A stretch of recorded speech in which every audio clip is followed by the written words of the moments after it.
G'day, guys, and welcome to the Thunder from Down Under podcast. I'm your host, Graham Solomon. We're back after we've had a short break for about a week, so we are back with a super special guest. And just before I introduce him, if you're watching on Facebook, smash that like and heart button. Give our guest coming up a bit of love. And also go to the Graham Solomon Thunder from Down Under YouTube channel and belt that subscribe button, knock it off the wall, hit the bell icon so that you can become part of the family and be notified. So when we get special guests like we've got on today, you can be right there watching.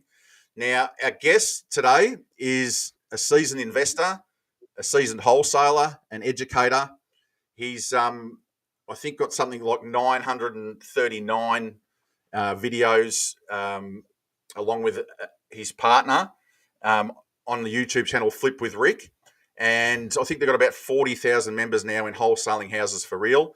He talks himself down as the junior partner to the superstar that we know as Zach Ginn. And he is none other than his father, Rick Ginn. Rick, welcome, and thank you for taking the time out to come onto the podcast. Thanks, Graham. I appreciate you having me on, man. And yeah, great to meet you finally. I've as you probably know, I've been harassing Zach for a long time since he started the group. He's I think he calls me his dodgy Australian step uncle who just keeps jumping in and harassing him. So we have a bit of fun, and that's all good. And Zach's, given us the opportunity to interview him, and it was a great interview. And I threatened him. I jumped in there. I hijacked his live probably about a week ago and said, look, we've got the big one coming up with Rick. I said, Rick and I are very similar age, and there could be a really bad dad joke. So I thought I better deliver a dad joke before we get into it. And Rick, what do you call a hippie's wife? I have no idea. Mrs. Hippie. So there, it had a US slant. It had a US slant as well. So we'll park that there. That's probably. I probably should have had some fake laughs there, but that was. I heard a few crickets there. I've been banned from doing jokes on my show from my son. So. Yeah, no, that's the only dad joke I'll ever do. I just thought that was appropriate, just to embarrass Zach. So. I mean, also, you guys, I just wanted to, before I started, I just wanted to also do a shout out that I haven't got it on the screen, but you guys have got a free wholesaling course, which obviously people that know your channel have probably got it. And people like myself, Zach's given us the permission to put it out in our groups. So that's an amazing resource. So I asked everyone to go and check that out. And also, you've got a free direct mail one, haven't you? You've done a direct mail course as well. It's mailingmastery.com. Yeah. And I take 20 years of everything I've learned in direct mail, and I just sum it up all nice. And you can do it from a beginner to an extremely advanced investor. So I started out with direct mail because that's calling it all we knew back in 2003. And I've never stopped doing it. So I have a good track record with it. I enjoy it. I don't really recommend people starting out with it, but once you can get a few deals on your belt, it's extremely reliable. Like, it's people like, why do you do it? I go, because I know exactly what I make on it. So I did start out cold calling and a lot of the traditional stuff. I did door knocking, and I wound up doing direct mail. And a big portion of our marketing is direct mail, just because it's extremely scalable, and I know exactly almost to the penny what I will earn on what I invest on my direct mail. So that's 20 years though. with that, I'll just do a little teaser to get people. I know personally that one of your mail pieces is an absolute gem, and that's worked really good for you. I mean, anyone that watches you guys on your channel know what I'm talking about. But for the people that haven't, go and check it out. What I can do, Rick, is at the end I'll chuck it in the description. I'll chuck both of the both of the courses in the description in the YouTube video, so people can watch it on YouTube. Now, all right, Rick, let's strap yourself in. Let's get into it. I want to ask you. I know, and a lot of the viewers probably don't, but I'll let them know that you've been 20 years in the industry. That means you would have seen a lot of stuff come and go. I mean, 20 years. You would have seen a lot of cycles. You would have seen a lot of stuff. Tell me how you got into it. How you first come across this wholesaling thing, and what made you get into it, and sort of like no, It's an easy one. I I grew up in Florida here in the States, and uh, divorced parents, and I was told by my parents to go to college, get a good job, and just fit in, and that's all I knew. Um, but as I went through school, I wasn't. I don't know how to put this, Graham. I wasn't the best student in the world. I had a lot of issues. So my parents split up. My dad kind of took off, and I was a teenager, and I just I I didn't understand why we had to sit in a chair in school. So long story short, I probably had what they refer today as ADHD. Mm. I was just very hyper. I questioned everything they taught me, and I spent a lot of time in the principal's office. So when it came time to get serious for college, I had okay grades. They weren't great. So I wound up going to whatever college would take me. And I decided to get a finance degree because I go, well, you need to know about money. So 6 years later, it took me 6 years to get through college. Um, I got that and I went into the work field and I worked for several corporations and I found a home at a corporation. Basically, for the next 11 years, I worked 10 to 12 hours a day. They moved me all over the states. And once I started having kids and I got married, I said, I don't want to go all over the world, like not all over the world, all over the United States. And I watched my bosses get fired. I was making less money with more responsibility. And I was 33 at the time. And I just said, there's got to be a better way. And so I came across, I believe, a radio ad talking about real estate investing. Long story short, I went to a bunch of seminars. I paid a bunch of people money. And then I started investing in real estate. Now, I didn't start with wholesaling. I learned how to buy stuff off of the market with a realtor. And then the plan was to buy and hold it, pay it off in 10 years, and then that would retire me. Well, I got hit with 4 hurricanes, the most violent market shakeup. So in the States here from '07 to 2010, it was really hard. Mm. And so I had to reinvent myself. I said, that wasn't working. I had to get rid of a lot of my properties. The rents tumbled. And I started figuring out this thing wholesaling. I found it by accident. So um, I went to a local RIA group and they told me about the thing wholesaling. I took a couple courses Hang and on I a kind sec. of figured, Oh, sorry, Rick. Someone said no sound in the chat, but they've just typed in all good now. Sorry, yeah. keep going. So I started out just doing real estate investing, and the plan was to buy 10 houses, pay them off, and then that would supplement my income to retire. Well, it didn't work out that well. There was a lot of changes in it. And so I started taking some courses on wholesaling, although it was very rudimentary back then. It was like, hey, get the house under contract, just sell it. We didn't have nearly as many rules as we have now, as you know. And I just got really good at it. But what I did is, Zach at the time was, how old was he? He was like 3 or 4 years old. And then I had a young daughter. I had a mortgage. I'm sure you can feel me here, Graham. I had a lot of pressure to pay Yeah, the bills. bit of And anxiety. yeah, so I said, I'm not going to leave the job. So I would work on wholesaling 3 to 5 hours a day, 6 days a week.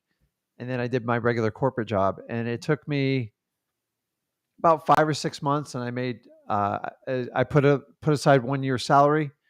And then I finally left my job. And that was 20 years ago. Mm. And my biggest fear, Graham, was always like running out of deals. And I'm into them up to my neck right now. So fast forward to today, right now, my son, he's now 22. He started in the business at 16. I taught him how to make 100 grand in 90 days with no experience. And from that, we decided to say, hey, let's bring our story to the world and kind of show people what we do. So me and Zach actively run a wholesaling business. We're a small company, but we're extremely highly profitable because I know how to do this. And our average margin in the United States here is $36,000 a deal, and we do a lot of them. And so what we did is we got tired of the way this industry's been going because the way I was taught 20 years ago was it was a lot of pain the first 10 years. So I said, let's fast forward. Let's do something nobody else does. Let's just give it away. Let's show them exactly what we do. Let's get them a basic skill to get them in the top 10% of income earners in their bracket. And that's where wholesaling came in. And from wholesaling, it's changed my life drastically. So um, I have all the time I want. And the main reason I got in the wholesaling, Graham, was to free up my time so I could spend time. So as my kids were raised, I went to all their sporting events. I went to all their recitals. I was the opposite of what my dad was. I buried him with it. And Yeah. wholesaling's like the money's really nice. And I was hoping I'd make a lot of money, but honestly, if I got my freedom of time and I made the same amount of money as I did before, I would have been okay with it. And Yeah. I set my expectation. And whenever things get out of whack, I'm like, okay, do you have freedom? So if you have to set an alarm clock or you have to go to work and work on someone else's dream, and you truly don't have freedom, you're going to be stuck. So here's the good news is um, in 6 months, I figured out how to get out of that hole I was in. And I owed a lot of money. And I haven't looked back since then. So now, right now, I'm 52. My son's 22. Um, we're partnered up on several businesses, even outside of real estate, and we do this channel together. We have a lot of fun. He's the techno wizard. I have no idea even how this camera even popped up here. So if you guys have kids, you can appreciate like some of their technology with TikTok and Facebook and Instagram, all that stuff. And I'm just trying to enjoy every minute of my life because I we don't know how long we're going to be here. So I love wholesaling because it gives me freedom, and honestly, you got to have fun while you're doing it. And it's kind of funny because you kind of see our like wholesaling, our video and stuff like that. Is just that's a lot of me because I'm a little bit out there, dude. I like to have fun, and like so whenever I'm learning real estate or I go to an event, I'm like, guys, let's have fun. Like this is Mm. you guys are like you got to be fun. So this is how I connect with people with sellers and stuff. I'm just like, hey, what's the least amount you take? And we get to know people and we get to know them really well.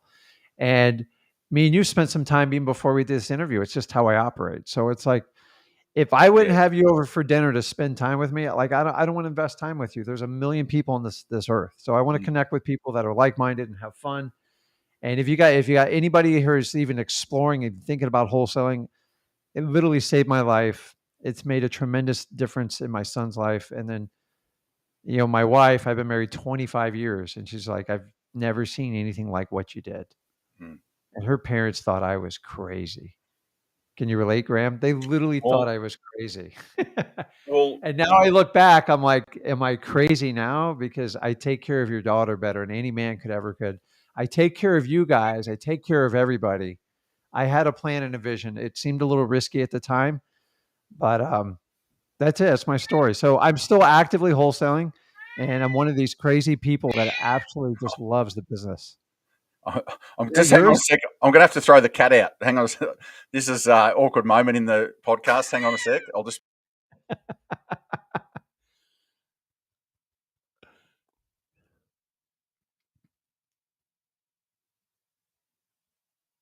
You must have watched. I Okay, did a live 2 weeks ago, that's a first. and That's a first. my daughter's cat jumped up on the counter and started screaming in the microphone. I'm like, oh, We've damn. relocated our 16-year-old cat down to here, and Yeah.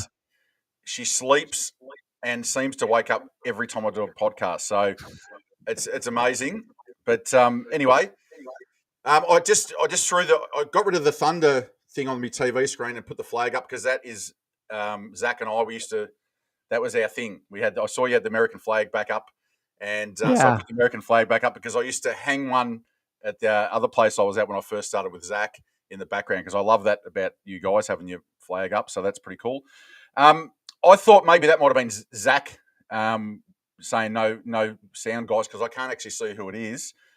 And I thought, well, I might have to actually go to Zach after the show and actually get his copy. I'm sure he's doing a copy because he films everything and does them from different angles. So hopefully Mhm. that's Zach. But I don't think we lost sound for too long.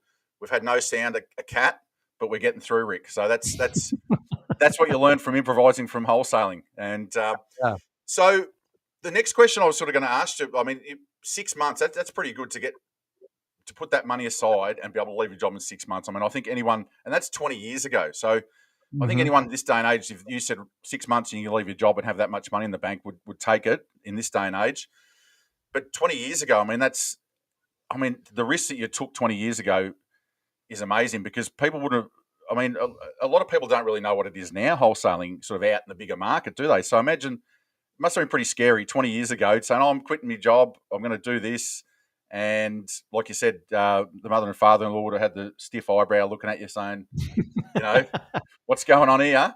So, Yeah. I mean, kudos to you for taking the risk and doing that. But once again, you took a calculated risk because you kept your job and you said, right, until I get to there. A lot of people, some people have burned the boats and that works for them, but that's actually a very sort of sensible thing to do is to say, all right, when I get to that amount, then I'll go full time. So that's awesome. Now, along the way, 20 years, Rick, I know you said you run a pretty sort of mean, lean operation now. Have you scaled and been up and down in size? Have you had big crews? Have you had smaller crews? Yeah. Have you? So at the peak in 2000, really 15, 16, um, I had 15 people working for me. I had a large office, and we did a lot of deals. Um, I own an agency on top of this too, but I don't run it. I just own it. So my wife's in that thing. And so we had the agency, we had the wholesaling, we had some property management, but I'd have to go into work at like 7:30. And then by the time we were done training and stuff, I was leaving at 7. And I quickly figured out, like, dang, I'm working again. And it after you make a certain amount of money, it's not about how much money you make. And I quickly realized, like, I got into a pattern, as you said, like, how much is enough? Mm, And you're doing payroll, you have a lot of stress, and honestly, you don't even, like, when you get that big of an operator, you don't even know what you're making because money's coming in and out so fast. And it just became like, you're talking about general sales managers, transaction coordinators. It just I looked at my wife. I go, I don't want to do this anymore. And everybody looked at me like I was crazy. And some people would write that off as a failure. I did. And I said, like, I just don't enjoy what I'm doing anymore. And so we kind of wound it back. And that's really when I deep dive and I started teaching Zach the business as I was unwinding that. And I said, don't ever do it like this. And I'm here to tell you, because we would have three or $400,000 come in the account, but like 200 or 300 would race out. I'm like, and I have to sit with my accountant. He's like, you didn't make any more money than you would have the way you were doing it before. I'm just like, yep. all this stress for that. And so I find like the shell game. So fast forward to where we are now. We unwound all that. I took care of everybody. A lot of the people still work with me, the best employees. And we do everything virtually because if anything, the last 2 years have taught us, like, you want to stress test your business. The last 2 years is probably the best test you could do. And once we committed virtually, we did very well during this time. And so now I can, like, Graham, if you wanted to work with me, I could easily, like, it doesn't matter where you are. We're in a global Mm, economy. And yeah. the fact that we're even having this conversation. So right now we run about a total of 3 employees, and we run a 7-figure operation. And it's not stressful. It's actually fun. So we've figured out how to do it. So I have 20 years under my belt. I got to tell you in the beginning, I took what I could, but now we know exactly how much the money to get from every deal, just because I know what I'm doing. And then everybody works under me, understands it. So the really bad stuff, we just assign instantly. And then the stuff that's really good that we know is going to have a lot of demand, we have a small crew that'll go on and fix it. So most of our repairs, just so you know, are 2 weeks and 10 grand or less. Mm, We don't do bigger jobs than that because it's so in the States, it's gotten so expensive to repair a house. It's so hard to do now. It's not even cost effective anymore. So all these flip shows, as you know how it works. So, um, and that's it. And we work on, we do between 2 and 5 deals a month. Like, I don't need to do 15, 20 deals. mm, So when people tell me, oh, I do 15, 20 deals a month, that means nothing to me. mm, If you do one deal, make 100 grand, what's the difference between the guy who does 15 deals and makes, 3 grand a piece? It's like, it's to me. So I've learned how to do quality over quantity. I'll still take quantity, but I'm like, I've learned a $5,000 deal is the same amount of work as doing a deal for 100,000. yeah. So I'm really good at pointing in the right direction for the right lists. And so my highest calling is marketing and connecting with people. And then my most frustrating skill set is teaching people sometimes what I do. And I've learned you don't have to be Rick, you don't have to be Zach. You just have to be you, and Mm. you have to have a consistent program to go through it. And that's it, man. We have a lot of fun with what we do, and it's if I want to take like a day off, so I spend a lot of time fishing. So Yeah, I get up early, I get all my emails set, I get on the boat, and everybody kind of makes fun of me because I got a headgear on while I'm fishing.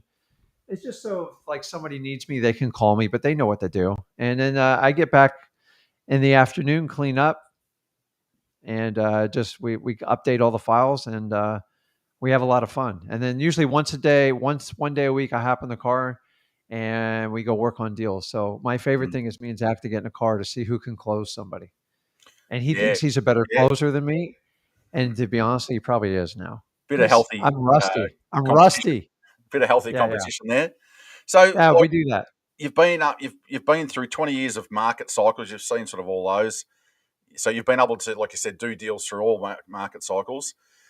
You've been bigger, and you went, nah, I'm going back smaller. Then you've been able to do a business with your son, which I think is most dads' dreams, to be able to get along and do that and be good at it.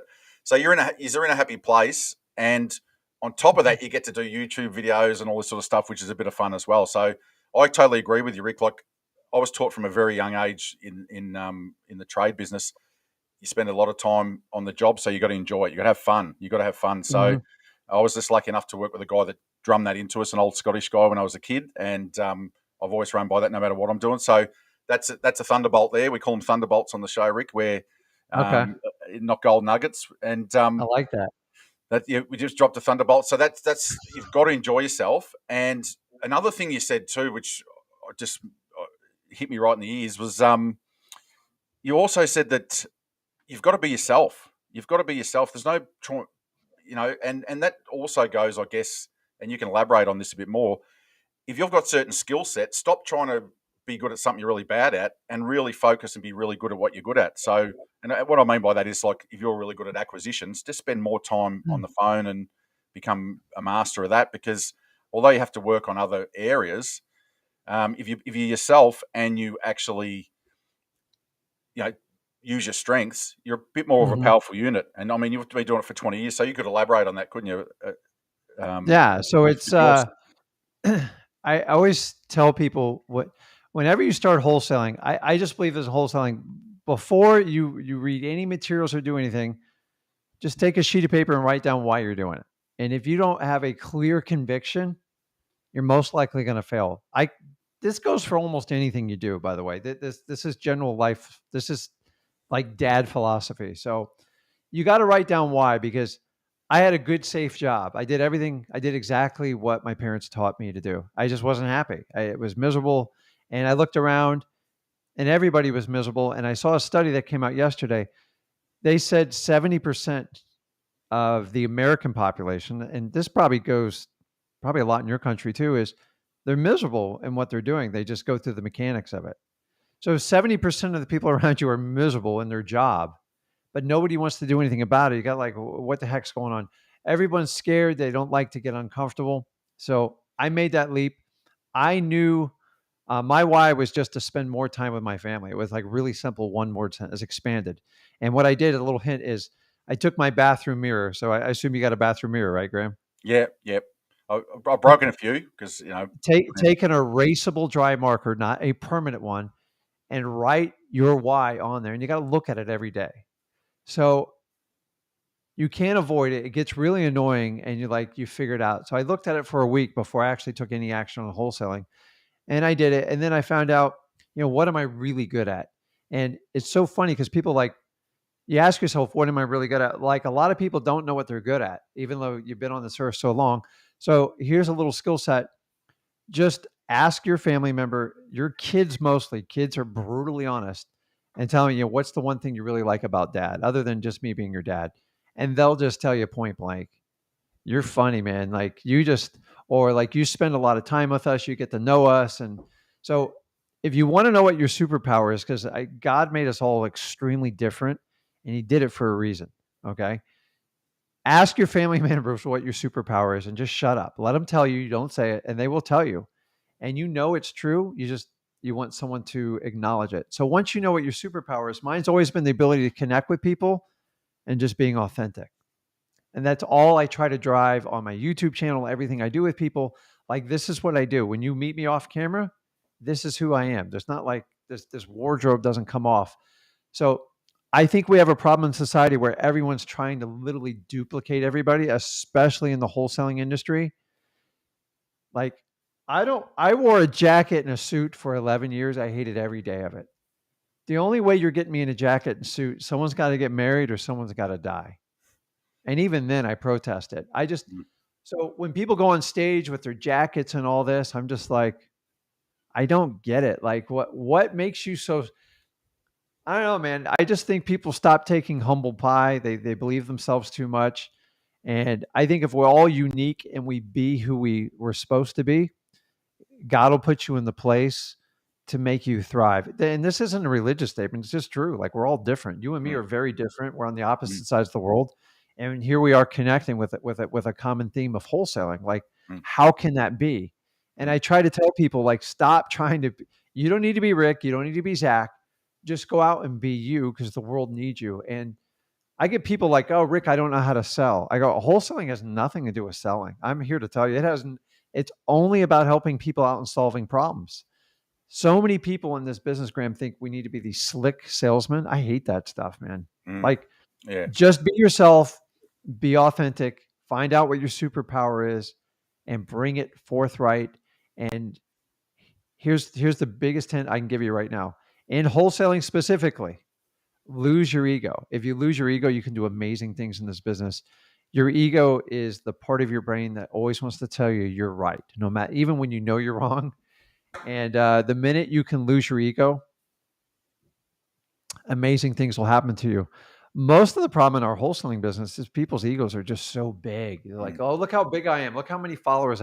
I never ever start a show and tell you how many followers I have. I don't, like, honestly, Mm. why would you, that's just a stat. It's like a Mm. KPI, right? Mm. Like, if I want to connect with you, I'll listen to someone 5-10 minutes and, like, I know right away. I'm like, okay, this Graham guy's for real, or like they're just putting on a show. They're trying to accomplish something. They're going to try to sell me. Mm. By the way, I have nothing to sell anybody on this show. I love wholesaling. I've been doing this 20 years. I'm telling you guys, find out what your superpower is and let go of your ego. And once again, this will work in any part of your life, the relationship with your spouse, with your kids. Let's face it, Graham, us older guys, we get big egos, and you kind of wonder. Like, I've looked into my ego really deep in the last 5 years, and it's I guess it's a big part that kind of humbles me and it keeps me simple. So I wake up every day like I'm broke, Mm. and I tend to hide money out of accounts, and I'm like, let's go to work. And I know. Grant Cardone taught me that a long time ago. And, like, I'm not the biggest Grant Cardone fan, but I like what he does. He says, I wake up broke every day. I got to go find the money. Like, he doesn't care how many millions of dollars he's set aside. Let's go to work. How are we going to feed the family this month? And, like, so celebrate your wins and have fun with it. And Sort of like the I Eye got of the to tell you, Tiger, Rick. Like the Eye of the Tiger song, from Rocky. You got to keep hungry. You got to keep yourself hungry because um, I, I had an old boss many years ago that had a saying, and he said that what happens, people get to the top and they stop doing all the things that they were doing that got them there, and then they fall from grace because they stopped doing what actually got them there. yeah. And that's part of that ego thing, I think, and that you're talking about. So, mate, you've just hit us with about 10 thunderbolts there. So that was unbelievable. I'm sure the listeners would have taken all that in. And I mean, like you said, like if you're a tech person and you hate talking to people, be the tech person. Knock yourself out. I mean, if you really geek out at stuff, knock yourself out. If you're the uh, person, like myself, that can talk underwater with a mouthful of marbles, get on the phone and talk to people. I mean, I always joke, the fact I'm illiterate, I never do type stuff on a phone. I just get on voice messages and that because it's easier. So that's, Yeah. and that's exactly what you're saying. And, like you said, you like solving problems and helping people with problems. So that probably gives you a buzz when you go and do that, when you get a tricky situation and you can actually solve someone's problem and help them out. Even though it's your business and you're making money, you're actually helping them. And Yeah. that gives you that internal buzz. So, no, that's some fantastic points there. I just one more thing about real estate, and then I'm going to go across to the YouTube channel and all that sort of stuff and ask a few questions Okay. there. But the you talk a little bit. I mean, it's a wholesaling. The Facebook group is a wholesaling group predominantly, but you have done a fair bit of creative finance stuff, and you have done video. You know, in Flip with Rick, you've got sub twos and lease options, and I Yeah, think yeah. you. I'm not sure if you learnt off Wendy Patton once upon a time, or you sort of worked with her. So you've pretty much done everything. Have you done? Is that more of a personal thing that you do outside in your own investing? You don't. Would you say you do a fair bit of that, or that's just for your own portfolio? You talking about the different types of deals I do, or the different types Yeah, of like the investing? sub twos and the lease options and all that sort Mm. of stuff. Do you tend to sort of? Well, it's I was fortunate enough to go through a time in this business. Um, a lot of people, like you were probably raised without cell phones, right? It was Yeah, like we yeah, just, definitely. yeah. Yeah, But I wouldn't change it because it kind of made me who I am, and like I had to really learn how to connect with people. Like that's just so everything we did when we grew up was like belly to belly. So when I went out to learn wholesaling, I had to like get in a car, get in a plane, and go like sit through an 8 hour thing, which was very painful for me to do.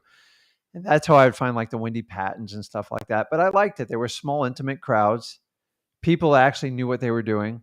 Um, and it's like a dead art now. Now everybody on the internet who kind of does it. So, but once I learned wholesaling, which is nothing more than the fundamentals of buying deeply discounted properties, the other side of that equation is like, what are you going to do with it? Now, if you got to pay your rent, you got to generate cash for the family, you got to get out of debt. You need to just keep churning them over, creating the cash, and getting out of the hole you're in. But once you're out of that hole, then you make a decision what you want to do it. And I learned how to do creative financing pretty quickly, especially around 2008 and nine, when yeah, nothing could sell traditionally with banks. They wouldn't finance anything. And I saw a tremendous opportunity. So I studied everything I possibly humanly could.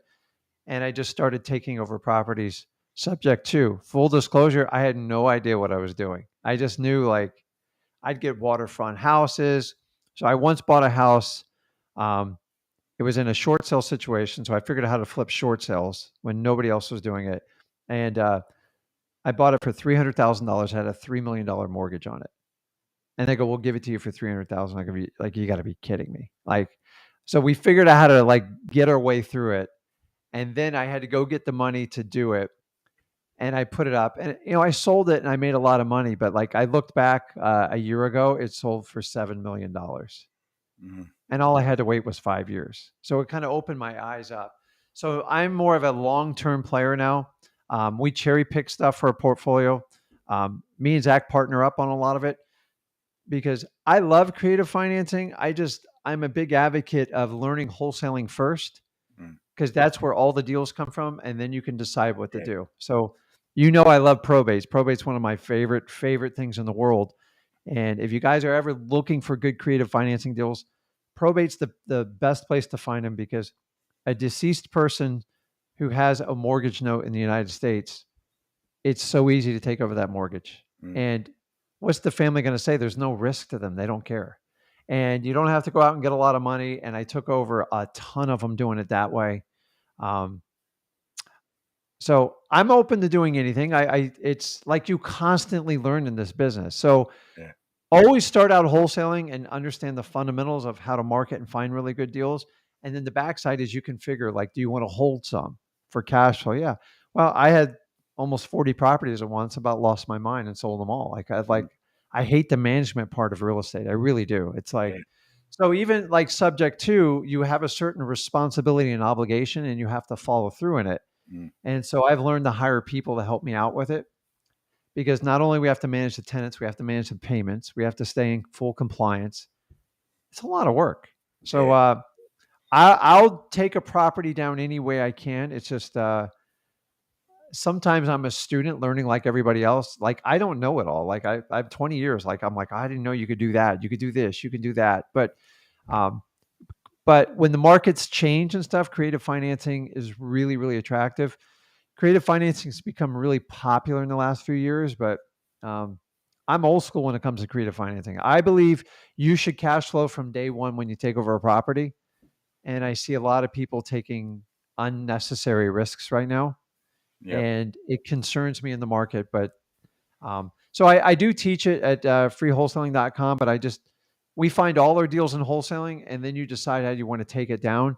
And if I can use somebody else's money on a mortgage and leave a small payment up front and get more and give it to a new renter or a new buyer, then I'm all for it. And it's, Yeah, I guess. lease options, subject twos.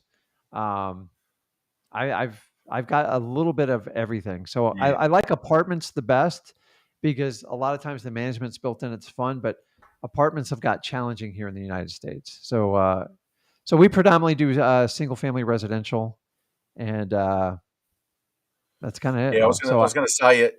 You you mentioned before, you got this and that. People think it's passive incomes means passive. You don't have to do anything. It's you've still got to do stuff. You've still got to organise people. And that's It's where I guess, like you said, wholesaling is less moving parts in it to get from start to finish. There's less moving parts than if you've got something stretched out over a period of time. So once you master wholesaling, like you can add to it. So um, a lot of the courses and stuff are sold as like, we'll teach it like through wholesaling. Wholesaling, in reality, it's a fundamental skill, and it's very direct and focused. And if you spend your time just doing that and master it, then you can just keep adding it like just chapter. You can do subject to, you can do lease options, you can figure out how to do short sales. You can do fix and flips, you can do whatever. But a lot of people try to sell like the sexy part of the business. yeah, Learn wholesaling first. I'm a yeah, huge fan of it because I see a lot of people that they'll learn creative financing and the pitch is, well, wholesaling's so hard. Just come over to creative financing. We just give people what they want. That sounds like a disaster to me, doesn't it? It's yeah, like, yeah, I never want to be the guy who pays the most for a property. And I've done creative financing deals where I had to give the property back because it didn't make sense anymore. mm, So I've watched the pain. And there's a lot of laws and regulations when you take over someone's mortgage. It's not as easy as everybody makes it sound out to be. So I'd rather you be responsible and understand the basics of the business and then you add. And then if you want to pay someone to help you scale it and kind of do it. But um, wholesaling is always where it starts. And then I remember when I taught my son at 16 to do it, I go, man, I created a monster in 3 months. Like mm, that's all it takes. And so sometimes we have to go through these processes in life to understand. I go, wholesaling's it. I just taught a 16-year-old how to do it and make 100 grand in less than 90 days. This is the message we got to get to the world. yeah, Now, I'm like a highly functional all over, like I have ADHD. And my son goes, man, you got so much information up there. Let me help you organize it. mm, And we can use some of the technologies today to deliver it. So I love the way I'm doing it. If I tried to do this on my own, it would have been a disaster, yeah, Graham. yeah. No, And so I'm thankful that my son was at that point in my life. It just worked out really well. Otherwise, you and me wouldn't be talking right now. yeah, So great we can, combination. All that experience, 20 years of knowledge, experience, and like you said, a bit of ADHD rolled in there as well. And then Zach, I mean, Zach's energy, but also his tech skills and that youthful tech skills and that drive. It just, I mean, that's obviously why you've pumped out so much content and on such a wide variety of topics too. It's not just, I mean, you've covered just about everything. I don't know if there's any more. You might have to double up and go back again with the content because you've just done so much. And like you said right at the start, it's been fun. You've been able to work with your son. You're enjoying it, and you just said then that you know with Zach at 16, you taught a 16-year-old to do 100K in what was it, a month? Did you say a month? 90 days. 90 days. Sorry, 90 days. I was going to Yeah. say that's a pretty good month. Gee, I might come and work with you. 30 days. So you 100K in 30 days, and you've just sort of had a realization. Wow, I need to go out there and teach more people how to do that. So just amazing, amazing stuff. And I'm going to probably wind up because I know we went way over with our dad's talk before we jumped on. So Yeah.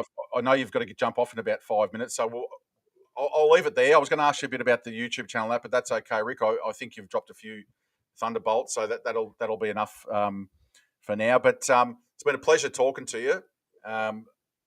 Like I said, we probably spent more time before we jumped on talking dad stuff.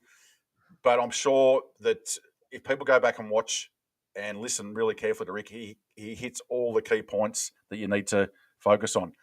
Plus, you can go in to the Flip with Rick YouTube channel. It's all there. Wholesaling Houses for Real. It's all there. And Zach and Rick together, they do free coaching. I mean, this is insane. You can actually go in. Is it the Thursday afternoon or Friday afternoon? It's Thursday afternoon, isn't it? We do it Thursday for 2 hours. So 2 hours. You can go in there, yeah, jump in live, and get coached for free. I mean, it's just amazing. I can't believe that there's not more people there. I mean, you get a fair few people there, but it's just insane. So I quite often watch it and go, why aren't people? It's just bizarre. So Thursday, 2 hours, jump in there, and I mean, any question. There's no question too silly. The only silly question is the one you don't ask, and the guys just go through. If you haven't already been in there, you've got to do yourself a favor and jump in there. And same with the free course. Go and check it out. It's there. What more can I say? Do yourself a favor. So anyway, Rick, I'll let you go. I really appreciate you coming on. It's been great talking to you, and I appreciate Zach for setting it up for us. Zach's a great kid, and I really appreciate him doing that for us, and just sharing that 20 years worth of knowledge with us. Because one thing that I've been told by a few people is go and find someone that's further ahead than you and asking a lot of questions and stick to them like glue. So Thursday, everyone can jump in and do that. And Zach's probably got the pace he works at. He's probably got 10 years worth of experience already, and he's short. He works around the clock. So yeah, no, thanks for sharing all your knowledge with us. And what I'll do is we'll sign out now, Rick, because I know you got to go. I just want to because you dropped so many thunderbolts, I just want to finish off here with the outro. And thanks to Rick Ginn, you have been thunderstruck. All right, guys. See you later. I appreciate it.